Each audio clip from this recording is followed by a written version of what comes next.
Hello there. And welcome to the highlights of our commentary for 2008's Iron Man. My name is Will, and today I'm joined by Jack. Hello there. But before we get into the video, please feel free to like and subscribe, as it really does help us out, and we really do appreciate it. Thank you, and enjoy the video.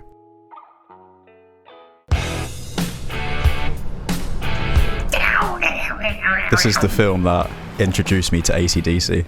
Is it actually? Yeah. Oh yeah, you were like 5. 5? I was 11 years... This film came out in 2008. I was 11 years old. Sorry. So I was 11 years old when this film came out. I saw it in the cinema. So I'm peak age for this film when it came out, and I loved it. I'm not looking at you Let now. me Is just that start. weird? Come on, it's okay, laugh. Hey! Is it true you went 12 for 12 with last year's maximum cover model? So straight up a kids film, you got a joke, like an incredibly inappropriate joke, but it's just perfect. Robert Downey Jr. at this point in his career, it wasn't going very well for him. Like, he'd been like arrested. This is his second coming. Like, and he just... I can't remember any of this. This is like a first time raw reaction, guys. So this is, you could say that this is your first time watching this in how long? 10 years? Yeah, definitely. I haven't watched this again. Like this one, it's gonna be so weird watching this one after the events of like Endgame, where it's all like space and time travel. Like this one's so grounded compared to all the others. It's more setting up Tony's character. Like, you picture like how he develops throughout it. Like he's never had conflict like this before, you know. But this whole film was a whole risk. Marvel Comics was about to just go under, and this was a huge gamble, and it just paid off massively. I mean, look at it now. It's insane. I know. It's insane now. And at 17, he graduated summa cum laude. You could argue that this is the most important film ever. The passing of a titan. Marvel MCU now is the biggest grossing franchise ever, and it all started from this. Oh, Jeff Bridges. Yeah, bald Jeff Bridges. Obadiah. He's so good. Obadiah Stane. He's Ironmonger, isn't he? Yeah. There's what's that actor's name? Terrence Howard, I want to say. Yeah. He's just gone. That's meant to be War Machine. Like after in Iron Man 2, he's just replaced with Don Cheadle and just completely forgotten about. Oh yeah, it's the good same, point. Yeah. I liked him in this though. Got to be behind the scenes of sitting there thinking of that, because I think he was quite good in this. Why they replaced The him? thing about Tony is also the worst thing. He's always working. I would say Jeff Bridges is one of the best things about this film, but he's kind of lucky in that this was the first film, because a lot of Marvel films after this suffer the same issues where the good guy fights himself but bad, if that makes sense. Like he just fights another Iron Man. Captain America fights another Captain America in Red Skull. Black Panther just fights Killmonger, which is himself basically. Ant-Man just fights another Ant-Man in Ant-Man 1. Look how skinny Jon Favreau is. I know.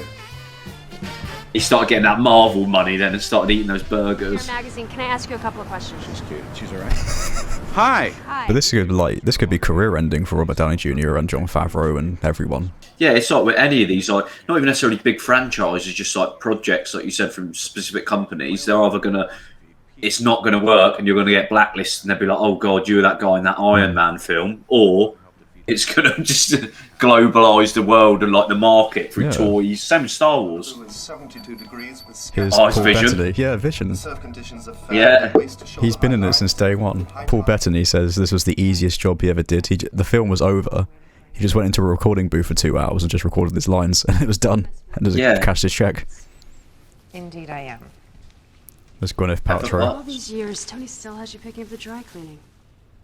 I do anything She's and so everything that Mr. Stark credit to her as such a good actor, because apparently she has quite like she has that strange, like, was it Goop, that personal business that she does, which is like really weird, like items and things and health products and stuff like that. But she comes across as like really likable in this.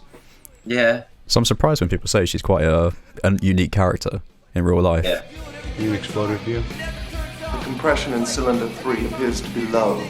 I think Dark Knight came out the same year as this, so you can see, as for Batman Begins would have come out before, you can see they're really going for that realistic look first. Yes. I remember hearing that the hardest, because this was made on a small budget compared to the new ones, the hardest part was convincingly portraying his billionaire lifestyle, because they had to afford to get these cars It's like Tony Stark doesn't just drive an expensive car, he drives the most expensive car. He doesn't just have a private jet, he has the most expensive private jet. I'd love to watch this one, then just watch Endgame straight afterwards. Because I can't think, there's not much CGI. There is a lot of CGI in this, but it's not like entire sets of green. Like the cave is practical, this first suit is real. Yeah, the Mark 1's real. What's wrong with you? What? 3 hours. I think he's pretty good as Rhodes. I quite like him in it. Yeah, there was obviously something behind the scenes.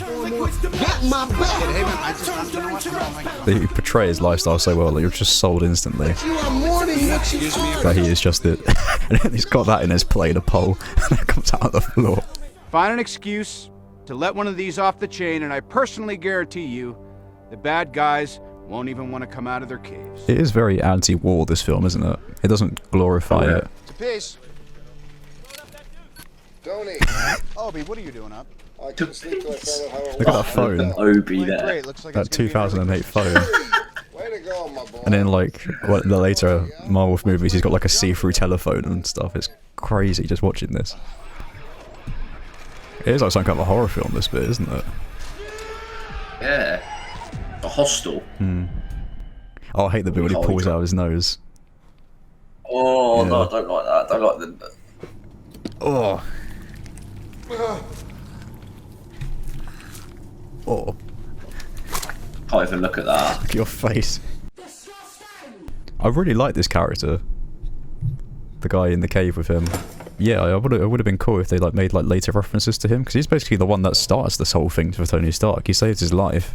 He builds the reactor in his chest. So when you think of like the beginning of the series, like what are your thoughts? Which ones do you prefer? These sort of grounded, smaller scale films, or do you prefer the big ones at the end? Like the huge team up ones? They have their place, I think, and I think you need to watch it in the right time, or like when in the right mood. Like you want to watch a massive sort of action one, smashing like galaxies and space travel. Those ones are quite good. But when you want to watch something which does have some action in it, but is a bit more character driven, I think these ones are good. Iron Man wasn't even like a popular guy.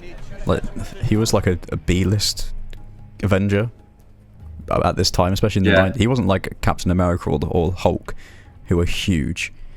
It was just yeah, I don't know why, but they went with this one, and he's arguably the most popular one out of all of them now. So you're a man who has everything and nothing. That's a good line. You're a man who has everything and nothing. Yeah, it's really well written, this one. Already it's had some good lines in it.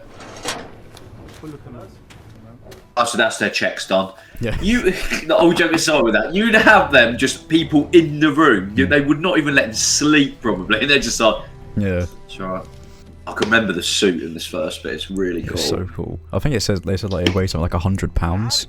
So the stunt people really had to exaggerate their movements, otherwise it just doesn't come out on camera. Now, even when I saw this when I was 11, I just can't even, like, my head just couldn't fathom the fact that how it, like, if you told me what it'd be like, showed me how much it's just developed into this huge universe. Well, I don't think my head could just I just couldn't get my head around the idea of how just insane it is now. A perfect example is Bitcoin. That's a good analogy, Jack. The MCU is very much like Bitcoin. Yeah. And if you explained it to people in like 2008, like what this film is going to lead up to, they'd be like, "What? What are you talking about?" No, Jensen, don't go. Oh, you're the best. The rounds down. Look at him. Imagine if they brought Jensen back in Endgame. He came through a portal, just running through with a gun like that. Thanos would retreat. Oh, I love this. Just the dark. The first time seeing any superhero in the MCU. This is such a trope though of like the early superhero films. You don't see him doing anything until the end. You just see like, so like moving around the background. You get little flashes though. Oh, look at that, how good that looks, and it's all real. Oh. Oh. And it's terrifying as well. Like that is genuinely scary. Like, hold. It's okay. I want this. It's such a great character, yet there's just no reference to him afterwards. I imagine like the big shield carrier was called like Jensen 5. It's just his whole face, the ship. It's just riding in on Jensen. That's real. There is a little bit of CG. Well, I say a little bit. There's some CGI on the flames, but they did get a fully working flamethrower. Yeah. That's real. And I like how it just doesn't work. Like his first flight, and the whole suit just gets destroyed. Die from that. Yeah, you would, wouldn't you? Yes. Yeah. Tony Stark really does have a rough time in these films. Like, he's always being battered and bruised and broken, and then in the end killed. I think that's in the end game, isn't it? She's like, you can rest now. I think that's a reference to just having the crap beaten out of him. This is the first character you see, which shows this is part of a bigger thing. Homeland Intervention Enforcement and Logistics Division. Because if he said strategic homeland, whatever it is. If you're a casual fan like I was, you wouldn't know what that is, but if you're a comic book fan, you know that's S.H.I.E.L.D. So if you saw this in 2008, you'd be like, oh, S.H.I.E.L.D.'s in it, which means Nick Fury's in it, which means all this other stuff's in it. Yeah, if you're a fan. And then you're like, Hydra's in it. Yeah. I never got to say goodbye to my father. So now we've seen the Civil War, we know what happened to his dad. Just watching these old ones back and hearing lines like that, you're like, I know what happens. And that is why, effective immediately, I am shutting down the weapons manufacturer division. Obadiah's like, no, the profits. Think of the profits. Another Marvel trope, unfortunately. He is the corporate bad guy. Oh, look at that whip. I wish I had that. You can tell this was made in 2008 because he's riding a Segway. No one rides a Segway. This bit's quite gruesome as well. Oh. It'd be interesting to know if any comic fans out there watched this with all the knowledge they have of the MCU and kind of like all of the moments that happened, like the Avengers assembling for the first time, Civil War happening, if that was lost on you, if you already knew it. I don't think it necessarily ruin it for you, but you'd just be like, nothing would really surprise you. You know he's rich because he decided to do his test launch next to his $1 million cars. This suit, this one here, this is my favourite one. Jarvis, you there? Yeah. That's your service, sir.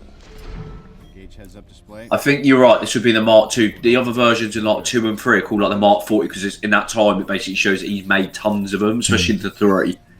Yeah, look how good that one looks. 3, 2, 1. Oh, it does look slick. Alright, let's see what this thing can do. I like how it's like, I've just learned how to fly, the first thing I'm going to do is fly to space. 5,000 feet, sir. Yeah. It's just, why would you do that though? That's what annoys me most. He's just like, I'm in the suit, first run. Yeah. I'm just going to kill myself. He's testing the capabilities of it. I think that's what makes Tony Stark such an interesting character, because at this moment, he has nothing to live for. Is that real, that suit? It is, isn't it? Yeah. God, that looks really good. Yeah. Sure does. There it is. Oh, there you go. Time can be a factor with these things. Let's just put something on the books. How about the 24th at 7 p.m. at Stark Industries? Tell you what. I still like that part of it. It's a little bit like misogynist, the way like throughout this whole thing, and then he's like, oh, he sees her in a nice thingy dress, and then he's like, oh, I can see you now. Are you by yourself? Where'd you get that dress? He said, where you get that dress? Yeah. In case you didn't Is hear. this what you call accountability? Was that the atrocity they said? Mira. Heard of it? Mira, is that? No, this is... Oh, okay, no. I was before. I was thinking One Division, you know, when he gets bombed. Because they were young, and this is obviously a while. It might have been around the same time, mightn't it? Maybe. Like, that would have been very good foreshadowing if they foreshadowed that in 2008. I was the one who filed the injunction against you. It's the only way I could protect you. God. Even as a seedy, backstabbing businessman, he's still incredibly likable. Here we go, this is the first proper suit-up scene in the proper Iron Man gear. Here we go. See, look how brutal this is for a kids' film. Like, they're like killing civilians. And they line the dad up against a firing squad, don't they? I love that. The funny thing about the Marvel heroes is like the DC ones, it's like Batman's like, I don't kill, Superman's like, I try not to kill. But then the Marvel ones are just like, yeah, just kill everyone. He's all yours. I hate to think what they did to him. Oh, that's that voice as well. It's all yours. Oh, this bit is. I remember watching it as a kid and being so tense. Like, the stakes are so low in this film compared to, like, Endgame. Yeah, I feel more tension when she's trying to get the USB out of the computer without him noticing than I do in, like, the later films when there's massive stuff going on. Like this, just how, like, tense it is. I'm gonna have to call you back. I remember this bit. He's like, he did it in a cave. Tony Stark was able to build this in a cave with a box of scraps. Well, I'm sorry. That's the best line. I like War Machine more than Iron Man. I don't know why. I just love the suit so much. The thing is, I could imagine Terrence Howard as War Machine. This film has moved pretty quick, hasn't it? Like, we're at the end. This is Act 3. It has, yeah. Oh, see that shot then? Oh, that's a nice little shot. Yeah. Yeah, it's nice. Tell them they get the cinematography there. It's like, let me just put one creative shot in there, like one. Yeah, one shot. Damn. Oh. Next time, baby. They're teasing See, it's set. Oh, why did I do that to him? I want answers in the comments. It's changed. It's like from Alien. It is. It's like Alien, this bit, isn't it? You expect to see the cat like. I don't know what noise that was. That was not a cat noise. Oh, it is literally, isn't it? Look. And it's also at night as well, this fight, so you can't really see that much going on. That's helped, doesn't it? It masks some of the CGI as well. He looks good though for 2008. It does. Oh, so remember we were saying at the start, why would you fly up into the air? Obviously it's a stupid thing to do if you're Tony Stark, but it's now done so as a way to defeat him in this scene. The first Iron Man, the first Marvel film, the end fight is on a roof of a building. The end fight in Endgame is millions of people charging each other on a world with tons and tons of CGI and green screen. It just goes to show, like, that moment was very deserved. It is almost beast-like, isn't it, the way he moves in the Ironmonger thing. Beast. Yeah, it is. It's almost like the Hulk. Like, I wonder if he learned how to defeat the Hulk on fighting Ironmonger. It's like a Hulk Buster. Yeah, it might, maybe. So there you go, everyone. Get used to that. That's the first Here comes Thor. It's the first big blue laser in the sky, which happens in many, many superhero films. I mean, it's not technically accurate. The suit's a gold titanium alloy, but it's kind of evocative, the imagery, anyway. He was perfect for this role. I can't think of anyone else. Like, obviously, like Chris Evans, like, brilliant as Captain America. You can't really think of anyone else to think, but he is definitely Iron Man. This is such a good ending. It's such a good way to tease it up for the next one.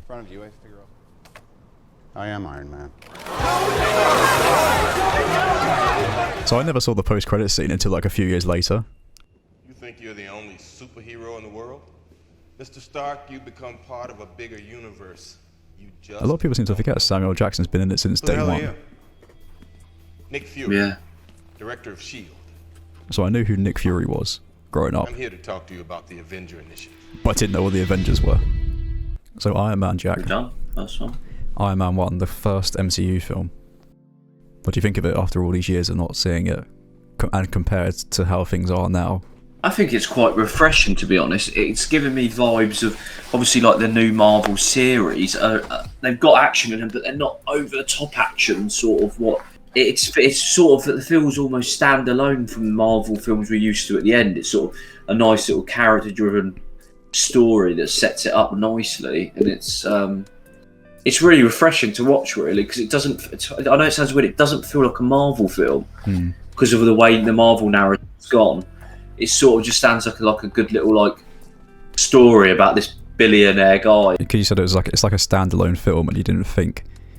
Yeah, that's why I thought when I was younger, and then Captain America came out and 4 came out, and it wasn't until like I think it was when 4 came out I started to realise that this is all connected. Because back then we weren't used to cinematic universes. We were used to just like an X-Men film, and then there's a Fantastic Four film. Like we knew they were Marvel, but I thought it was the same. I thought it was just an Iron Man film.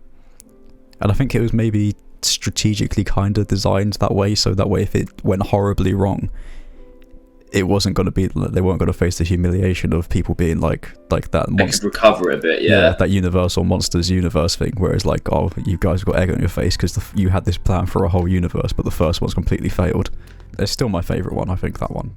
Just because of how... That's still your favourite? I think so, yeah. I just like how... Well, I said what I said about it in the film, basically. Just how grounded and when I say grounded, I don't mean realistic, like Batman, the Nolan Batman films. I mean grounded in the sense that it was just like some people taking a risk with a smaller budget than what they were used to, putting out this thing, and it's just come out incredible, and it's kicked off this entire like religion, essentially. This empire. It is actually a good story, I think. I really do. I think the way it's structured like that, and it's sort of, you can sort of relate to Tony, not in the way of like being a billionaire, but like he sort of has that experience. Like if anyone's had a horrible experience and he sort of like wants to realise what his life is now. Like he's living so clouded with, this is obviously censored, but I imagine it's drugs as well, and he's probably got like an alcohol problem. Pretty sure in the comic books it's like that. And then he realises he's got to sort of change his life a little bit, and he becomes a superhero at the end. It does suffer from the tropes of he fights another Iron Man. The corporate bad guy is the corporate good guy is the bad guy. I feel like if this was like during phase 2, this kind of similar storyline, I don't think it would be as good, because everyone would be like, we've seen this storyline done before. So I think it is lucky and it's the first one, but then they probably saw this and thought, oh, this is a winning formula, let's do this for quite a few others. Yeah. But that just goes to show how great it is and how influential it's been on the other ones. But yeah, so we'll start off, Jack. Who was your MVP of Iron Man? I think it's got to be Robert Downey Jr.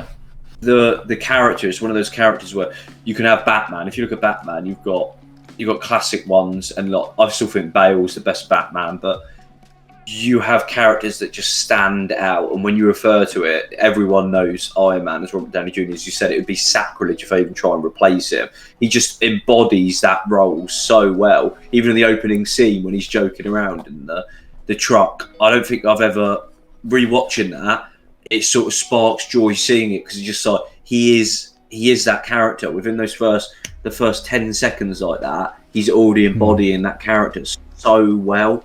I'm going to go for Jon Favreau, because he obviously is the director, but it's almost like this is his vision of, I know it wasn't just him on his own. There was obviously Kevin Feige. There's Kevin Feige, and then there was one other guy whose name I can't remember, who came up with the idea back in like 2003 or something like that. But it was Jon Favreau who was given almost like the biggest risk to do this, and he created this masterpiece essentially, and without him being at the reins of this project, the entire MCU just wouldn't have happened. It's kind of a joint effort. Him and Kevin Feige are definitely the MVPs of this one, as is the film. You could say that for every single one, but as it goes on, it's obviously going to be different people. But I think Jon Favreau did a great job at directing this film and creating the world for all of us and establishing it and convincingly wanting you to have a universe of it. So yeah, congratulations, John and Robert. You are our MVPs of Iron Man. Your award will be in the post. My number is going to be 77. 77 for Iron Man, one from Jack, and from me, I'm going to give it an 84. I love it. It's the best Marvel movie. Love it. Love it. Love it. Well, there you have it, everybody. A 77 from Jack and an 84 from me for Marvel's Iron Man. If you enjoyed the video and want to see more, be sure to press that subscribe button, as we'll be releasing the commentary to this video on this channel at a later date. And while you're at it, why not follow us on Twitch, Twitter and Instagram. Me and Jack will be back with another video very soon. Cheerio.